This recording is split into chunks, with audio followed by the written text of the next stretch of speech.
The government is distributing husbands. 21 each. All the girls in the village went to snatch a man.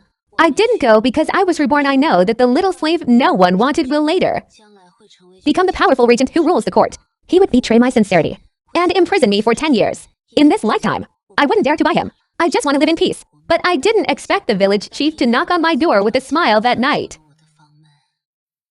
Wan, do you want a husband?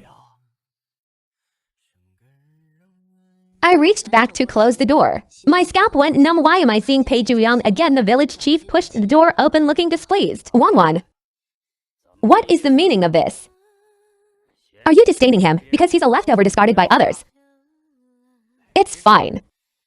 The village chief will give you a discount 10 won.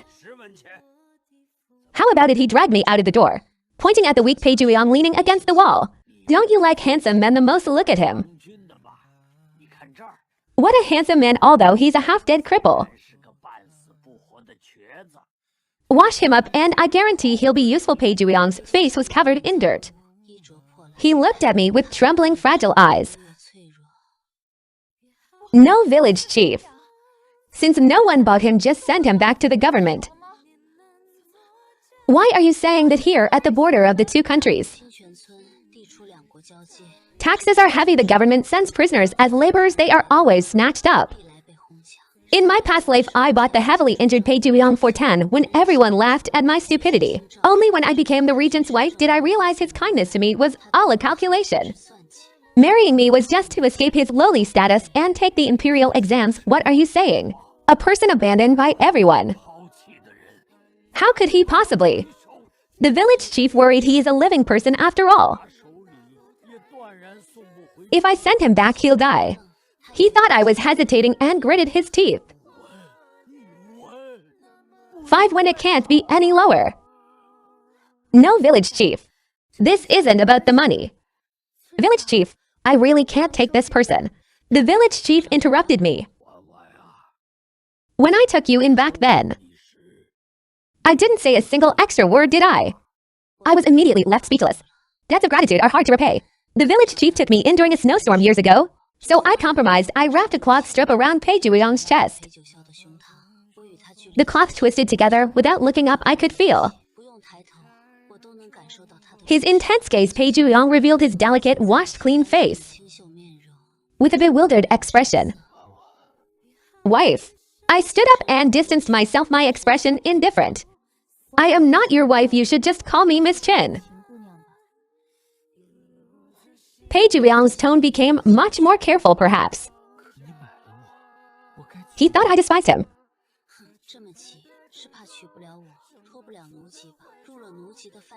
He originally had a lowly slave status, but now, as long as he is bought and redeemed, he can become a free commoner. A chance to regain your innocent status is incredibly rare. No wonder he resorted to all means. This man truly has an incredibly beautiful pair of eyes. I will help you remove your slave status, but not as a husband. Brother. From now on, we will address each other as brother and sister. Pei Zhuyang. Pei Zhuyang frowned. I did not reply. In my past life, I was foolish and overestimated myself on the day of his wedding. I packed my bags and left broken-hearted, preparing to return to Qingquan village, but I ran into him. He seemed extremely exhausted. Do you understand? Fool.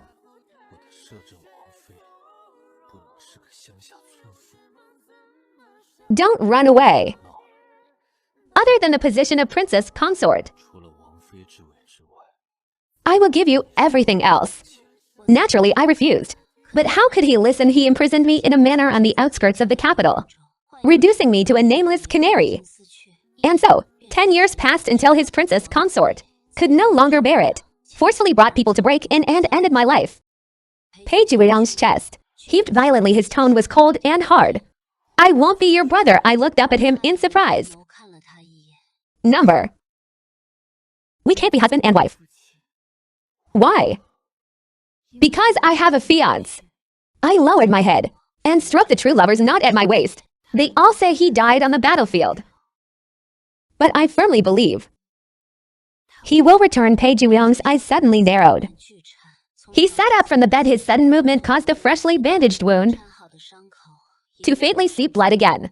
But he didn't cry out in pain, just stared fixedly at me, his eyes just like in our past life. You have a fiancé. I looked at him unflinchingly, my face calm. Yes, I really do. That person's name is Zichu. He is the eldest son of the wealthy Z family in town. We met at the academy, grew up together, and can be considered childhood sweethearts. 4 years ago, Zichu was forced to conscript and join the army and hasn't returned since.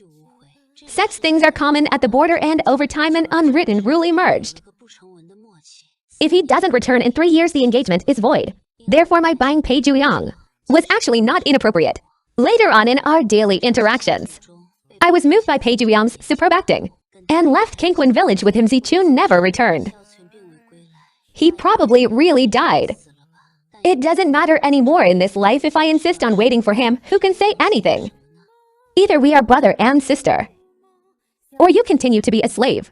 Choose one. Saying this, I raised an eyebrow and tilted my head to stare at the gloomy-faced Pei Zhuyong.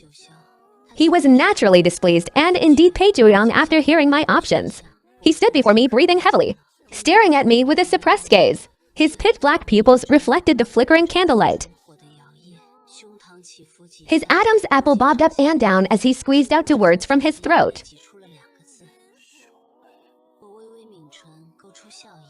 Pei Zhuyong got up and walked out. As he closed the door, he looked back at me.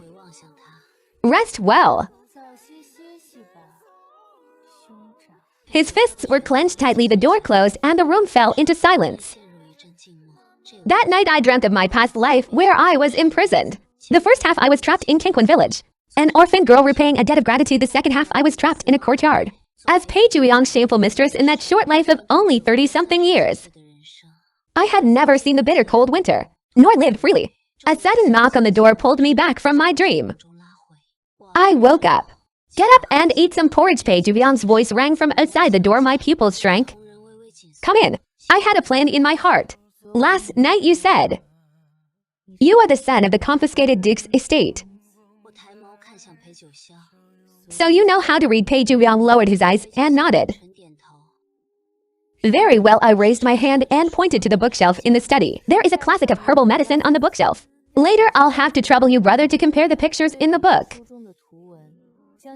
to pick out the Panax noted ginseng and atractalodes from the medicine cabinet, and dry them on the baskets in the yard. Pei Zhuyong didn't expect this arrangement.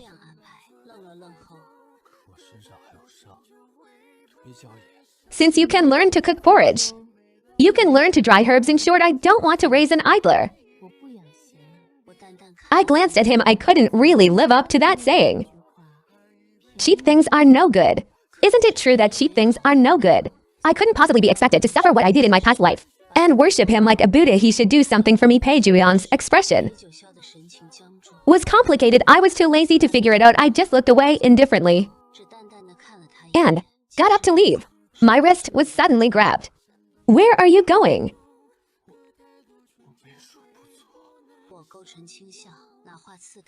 Our home clearly has an extra mouth to feed and someone needing medical treatment. I have to go pick herbs to make money, brother. I usually treat illnesses in the village, but in a village the size of a palm.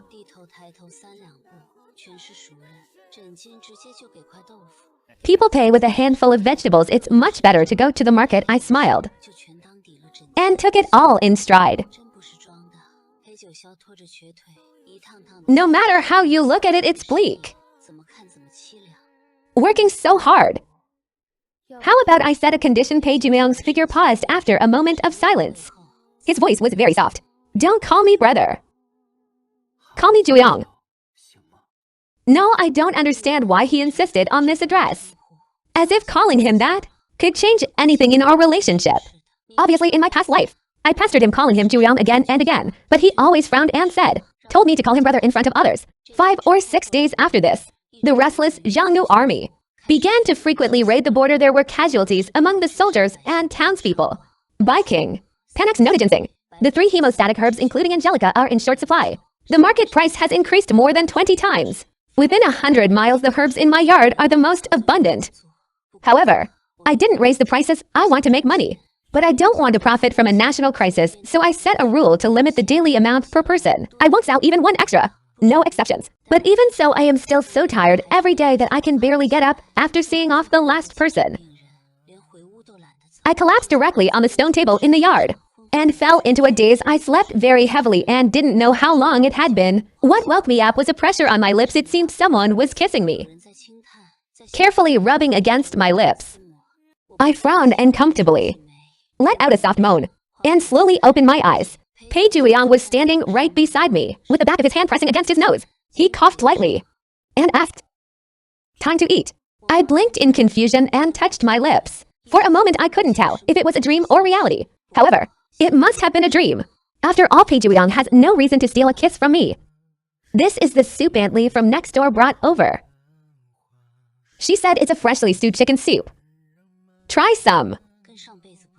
The person taking on the cooking role and changing recipes daily, hoping the other would take a bite, is no longer me, but has become Pei Juliang. He served me a bowl of soup, staring at me with bright eyes.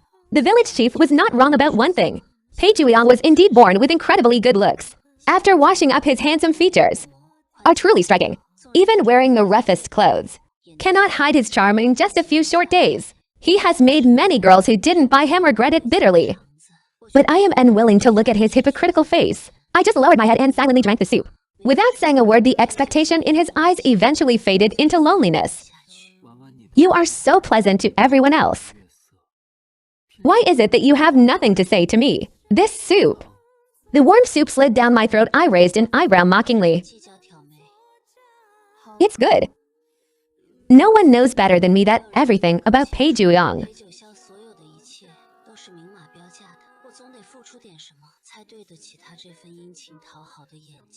Being pleasant, I gave him more than enough of that in my past life, but the result. I'm glad you like it. His fake words ruined my appetite. I put down the bowl. I tilted my head and looked at his leg, which I had broken and reset. The recovering leg. This man staying by my side seeks nothing more than three things. Only the imperial exam.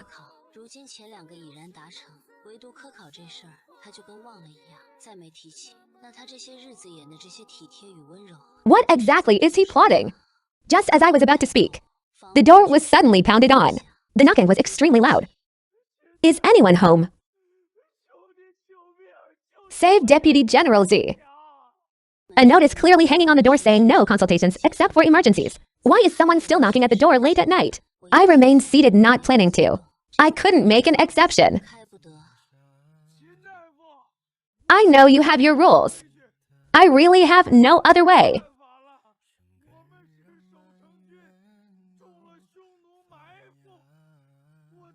Please. Right now.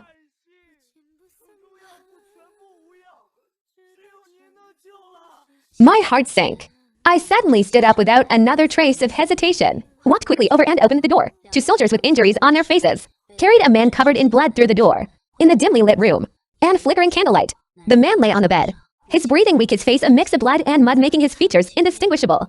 I gritted my teeth and fiercely tore open the black martial attire on his body. A familiar touch of red fell from his embrace, a true lover's, not exactly like the one hanging at my waist. Exactly the same the soldier had mentioned Deputy General Z earlier. I gasped, rebirth aside. Nothing was as shocking as the realization that Sichu was not dead. Fortunately, I had hoarded enough medicinal herbs. And fortunately, my medical skills were brilliant enough. Sichu was saved after running a fever all night. He woke up the next afternoon. Zichu leaned against the bed, smiling, pale but relieved. I really don't know how to describe this, the missed connections of our past life. And our reunion in this life. We had so much to tell each other, yet it seemed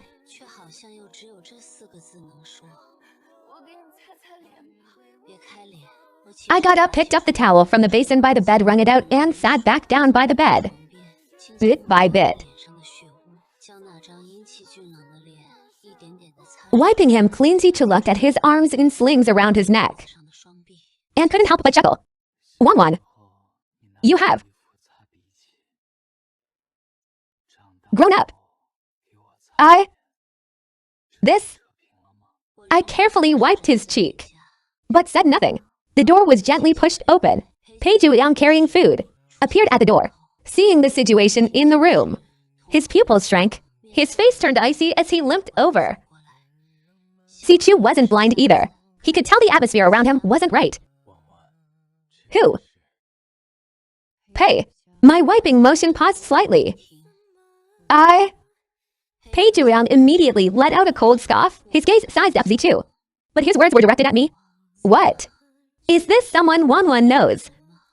I stopped my hands and returned the true lovers not from the bedside to Zichu, then looked up into Pei Zhuyang's eyes. Brother, this is Z, my fiancé who has returned from missing. The food hit the ground with the sound of breaking porcelain. The next second, my wrist. What did you say? My wrist was gripped painfully. I frowned but didn't struggle, just stared at him coldly. I said, this is Z, my childhood sweetheart. And fiancé brother, do I need to say it again? Pei Zhuyang's pupils shrank abruptly. As if frightened by my gaze, he slowly released my hand and stepped back. When he looked up again, his expression had returned to normal. Congratulations, Wanwan. Finally, these words were spoken with utmost calm and sincerity, yet a chill ran through my heart. This is Pei Zhuyang, able to hide his emotions so deeply. Is he? No one knows, and I don't want to know either. Pei Zhuyang didn't say anything more. After clearing up the broken pieces on the floor, he turned and walked out. I always feel like Pei Zhuyang just now wasn't emotionless, but rather, he wants to kill. Zichu suddenly spoke. You must have seen wrong. He was clearly congratulating me. Is that so? It doesn't look like congratulations. It looks more like jealousy. I interrupted him. Why are you still holding on to the true lover's knot? Zichu abruptly stopped talking. A suspicious red flushed over his face. He looked a bit embarrassed. Change your mind. It's a token of love after all. Keep it as a memento. I couldn't help laughing. Missing for 4 years. The engagement is void. What is there to remember? What do you mean 4 years? What do you mean void? Zichu immediately became serious, looking at me with a pained expression, mixed with some underlying grievance. Wasn't it you?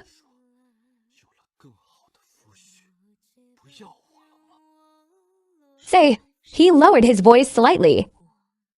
Sent a letter. I froze. What letter? The moment the words left my mouth, I seemed to realize something. I couldn't help but sneer, the answer already forming in my mind. I really thought you changed your heart. Zichu looked at me aggrievedly. The candlelight was dim, but the affection in the young man's eyes was clearly visible. My heart paused. I suddenly realized that this reunion wasn't actually fair. Originally, the separation between us was only 4 years for him. The difference between 16 and 20, I am still his childhood sweetheart who he grew up with. His feelings are still at the passionate stage of deeply loving me.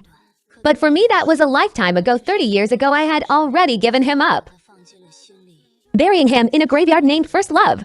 And then, deeply fell in love with someone else. Zichu explained. I rubbed my sore shoulders and opened the door of the medicine room. A hand reached out from inside. My body slammed against the door panel. I looked in shock at Pei Zhuyang pinning me down. Why did you tell him to let go? Not calling me brother anymore. Pei Zhuyang raised an eyebrow. His smile was icy cold. Compared to how he was these past few days, he was completely different. It gave me the feeling that the him from my past life was back. I took a breath, my voice slightly trembling. Since you are a brother, you shouldn't trespass into a sister's room. Pei Zhuyang smiled and nodded in agreement. Ordinarily. But I didn't. Pei Zhuyang smiled, rogue but candid. Saying this, he clamped down on my waist, his fingers caressing my neck, tracing my carotid artery. A chill crawled straight up my spine. I even felt like he was sizing up where to bite down to kill me. Wanwan, you wouldn't. You, Reborn. All the hairs on my body stood on end instantly. I widened my eyes in disbelief, looking at Pei Zhuyang, shocked. I even lost the ability to speak. No wonder. Reborn, actually, wouldn't want to have anything. He really must hate me. All. Shall. Marriage. Wedding protection. You cherish it well. Knowing you. Blood. All the years I pursued are not worth a single you. Born. Hit me. You. And fight desperately. It doesn't matter. I should bear it all.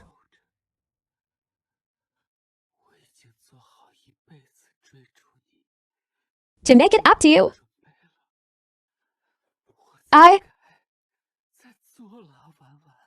Pei Zhuyang's expression could no longer be described as merely obsessive. It was a sitcom madness. But you, I want you. How could I let anyone else have you?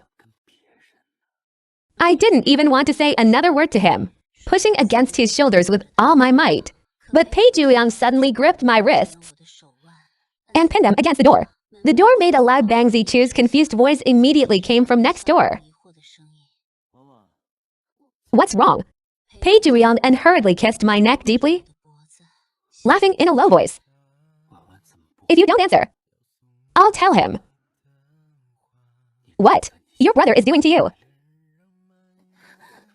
I trembled with anger from both lifetimes. How much more did he have to humiliate me before? Pei Zhuyang held me tight. Reborn once. And you still want to get into my bed. Angered to the extreme, I actually laughed out loud. Rebirth. What? Rebirth. Reborn once is a village woman like me now, worthy of our noble regent. Could you willingly be imprisoned in the suburban manor like I was? It's too ridiculous. On what grounds does Pei Zhuyang think so righteously that I resent and hate him just because he failed to protect me? It was clearly him who used me. The one who deceived me was him clearly not loving me but still locking me up. All the harm I suffered was basically given by him. Pei Zhuyang said almost without hesitation. I never thought of hurting you. I didn't know you would die in there. I thought you were perfectly fine being locked in the manor.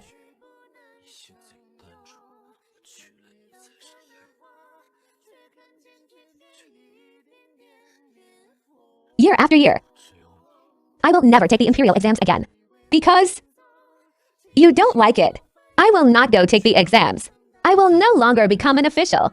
We will just stay in Qingquan village and be together forever, okay? This, whatever excuses he has, I don't care. I don't accept it. I don't believe him.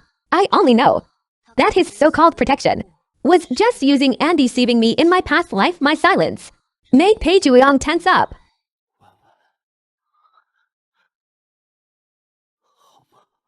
Facing such extreme shamelessness, I could only let out a weak sneer. We start over. Hearing this, Pei Zhuyang let out a long sigh of relief. He held me in his arms like a precious treasure, his arms trembling slightly. One. Just one. Village chief. You see. Pei Zhuyang. Now that he's washed clean, and his leg is almost healed. Kiss. How many girls in the village? Even Sister Kiao Kiao from your family. Just. You saved my life. Before. I'm not here. Mainly just to repay a debt of gratitude. 1. I put Pei Zhuyang's deed of sale on the table and smiled. As I discussed business with the village chief frowned, looking at me with displeasure. Wan. What is the meaning of this? A person bought. How can they be returned? I calmly took a sip of tea and slowly looked up. If I say he can be returned, he can be returned. The village chief's face darkened just as he was about to scold me. I unhurriedly added, Village Chief, Zichu has returned. Did you know that I smiled at the village chief? I remember our sister Kiokio also liked Zichu back then. She cried, made a fuss, and threatened to hang herself, demanding I give him up to her, but after I refused, she felt guilty for a long time. After all, sister Kiokio has a personality of taking what she wants forcefully and destroying what she can't get. After being rejected by me that time, she uncharacteristically stopped making trouble. I suppose. The village chief must have thought of a wonderful plan. The village chief forced an awkward smile. With a word, I laughed inwardly. Zichu also said he wants to visit in person another day to thank the village chief and sister Kiokio for their help. The village chief's face instantly turned pale. He hurriedly took out a coin and gave it to me. I don't need to. I'll keep Pei Juliang, so we won't trouble Zichu. By the way, village chief, you saved my life back then. I returned your daughter a marriage prospect, so we can consider. Let's just call it even. The debt of gratitude is completely settled. The village chief's lips trembled. His face turned pale with anger, and he cursed. Ungrateful wretch, when I returned home, Pei Juliang was sun-drying herbs in the yard and Zichu was lying on a lounge chair to the side, basking in the sun. It looked like a very harmonious scene, but in reality, their conversation was anything but friendly. Zichu spoke first. His voice lazy. I can tell. You can speak your mind directly. Pei Juliang's eyes turned cold. Name your conditions. To leave her. What would it take? Me. Pei Juliang smirked, his words full of disdain. After all, I am her first man. My face instantly turned pale. Shameless. How could he mention things from our past life? Zichu frowned. A deep sense of shame completely overwhelmed me at this moment. Only trash would use a woman's innocence to show off. Is being the first man that great? Then I will be her last. I will always be with her. His previous smugness faded.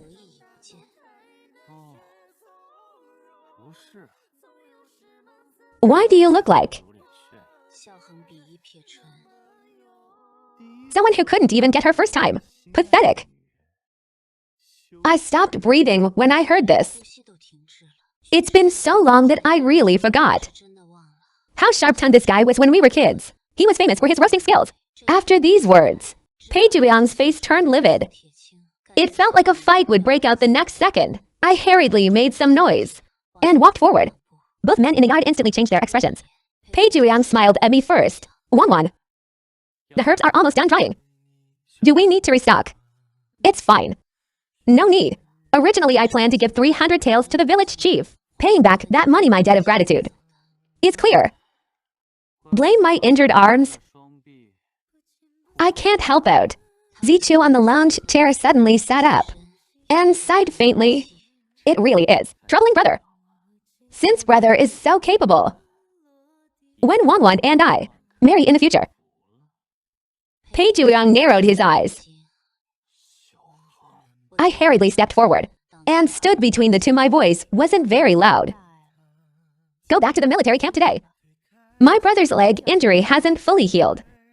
I will walk you back. Pei Juliang raised an eyebrow, smiling at Zichu. Zichu felt a bit depressed. He looked at me deeply, turned around, and went back to the room. I couldn't help shaking my head. Pei Juliang hugged me from behind, his chin resting on my shoulder. Are you tired? I lowered my eyes. Go to the village chief's house tonight. He changed your registration status to free commoner. Remember to get it. Pei Juliang hummed slightly.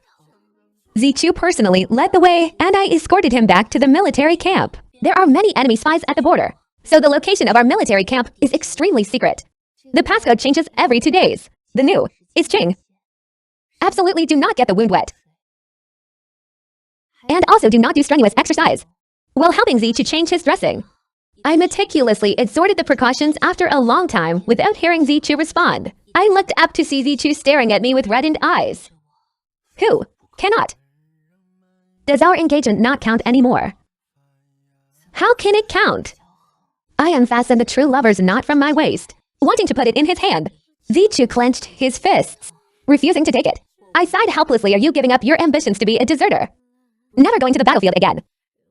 Or should I give up medicine? Poisons?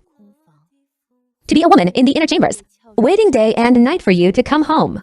This kind of life I lived for 10 years in my past life. I really don't want to live it again. Zichu's face darkened. I smiled and reached out to pry open his hand. Two people with conflicting pursuits. The best ending is to forget each other in the rivers and lakes.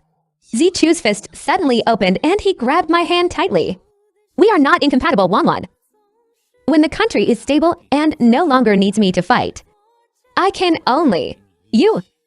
The wilderness time. Eyes bright and dark, this voice. Separated by 30 years of time. My positioning of him is seeing me like this. Zichu's temper flared up again. Thinking about the situation where you broke off the engagement, I've waited for you for 4 years. If in the end there is someone by your side, the first spot must be mine. It's you. Then change to someone else. I paused and let out a helpless smile after a while. Zichu approved. Just say whether you will wait or not. I left the military camp the next morning. Zichu's stubborn temper flared up, and he didn't come to see me off. He said, since we'll meet again soon, there's no need to say goodbye. Just wait for me to come find you. Don't run too far. On the way down the mountain, I looked down at the true lovers knot at my waist. Smiling lightly, I didn't notice that on the path ahead, Pei Zhuyong, radiating a furious aura, was standing right there. Until I bumped into his chest, and he fiercely locked my throat.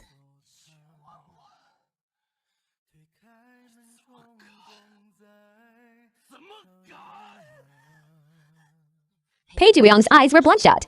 The hand choking my neck used extreme force, but trembled violently. I constantly slapped his hand, but it was useless. Breathing gradually became difficult. Just when I really couldn't catch my breath, Pei Zhuyong directly grabbed my neck and pulled me in front of him, kissing me frantically. In the gap between our lips touching, I finally gasped for fresh air.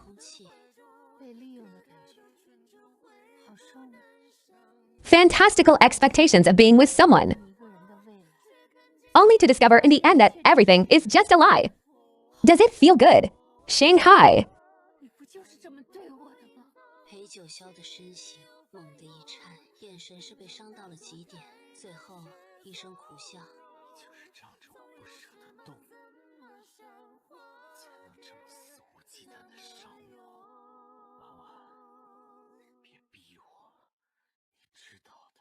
I am not a good person.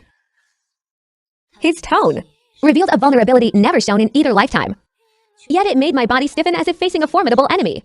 Don't you? Pei Zhuyong threw his head back and laughed, but a tear rolled down the corner of his eye.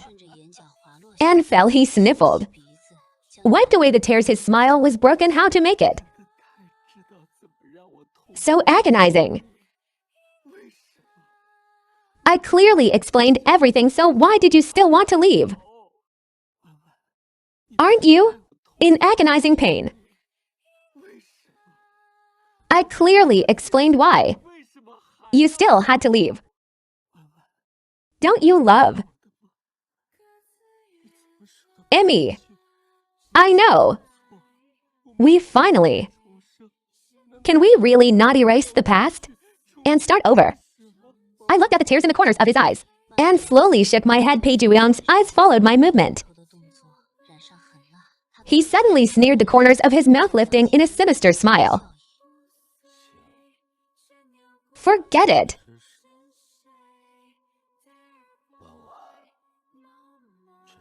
You forced me. After Pei Zhuyong finished speaking, his eyes suddenly turned cold. He raised his hand to strike the back of my neck, but my movements were faster than his. A flash of cold light. I fiercely thrust a hairpin into his left chest. If I had known you were also reborn on the day you returned, I should have killed you. Pei Zhuyong revealed a bitter, agonized smile. He stared at me, his expression taking on hatred. Am I really so unforgivable? In our past life, Except for freedom, I gave you everything. I went to such lengths, what more do you want from me?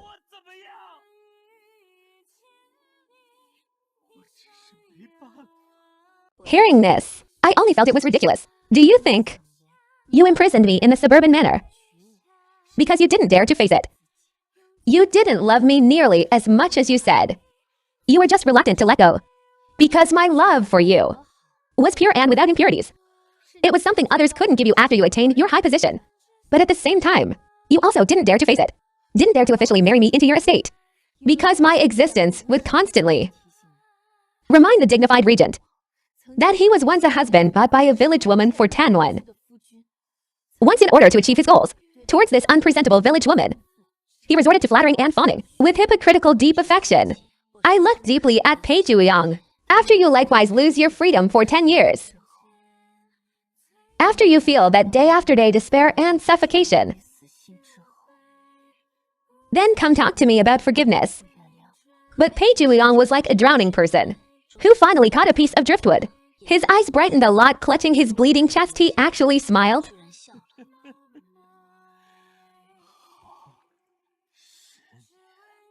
Later, I never saw Pei Zhuyang again, nor did I see Zichu. I practiced medicine along the way, traveling through famous mountains and rivers as if out of lingering fear. Never in any one place, staying for too long. But in the 4th year of my distant travels, I arrived at the marriage bridge in Quanzhou town. The bridge was filled with red ribbons of lovers' wishes, some brand new, some already so old that you couldn't read what was originally written. I stood on the bridge from dawn until dusk, until the moonlight was bright and the people releasing lanterns had all gone home. Only then did I let out a soft sigh. Suddenly, I heard a voice behind me. Wan. It was a special agreement between Zichu and me. Before he left the military camp, we agreed that in 4 years, we would meet on the marriage bridge in Quanzhou if the war was over and he was alive. He would come marry me, but today he didn't come. I looked at the already faded red true lovers knot at my waist. I'd rather believe the war in the north hasn't ended than to think of the second possibility. Turning around, I stepped down the bridge step by step. The sound of galloping hooves came from afar. I suddenly looked back and saw Zichu riding towards me in a black riding outfit. The horse neighed, pulling the reins to stop. Zichu dismounted. Standing below the bridge, breathing heavily, he smiled at me. This is killing me. Next time we make a promise, I really need to ask in advance. Did you know there are 12 bridges in Quanzhou City? And their alternate names are all marriage bridge. Today I almost died trying to find you. I stood on the bridge looking down at the sweat on his forehead and couldn't help but laugh out loud. Much later, I can't remember if it was 10 years later or how many years later. Zichu and I were riding our horses, planning to see the snow-capped mountains when passing by the outskirts of the capital. A blurry figure followed behind us at some point, keeping a consistent distance, never coming forward, nor falling behind if he wants to follow. Let him. Zichu tenderly planted a kiss on my lips. Let him be a witness to our happiness. Isn't that nice? Do you know who it is? Zichu chuckled. Don't you know? I suppose I do. It doesn't matter. But speaking of which, he is also a liar. Zichu suddenly added. I raised an eyebrow in surprise. How so? Saying that he was your first man.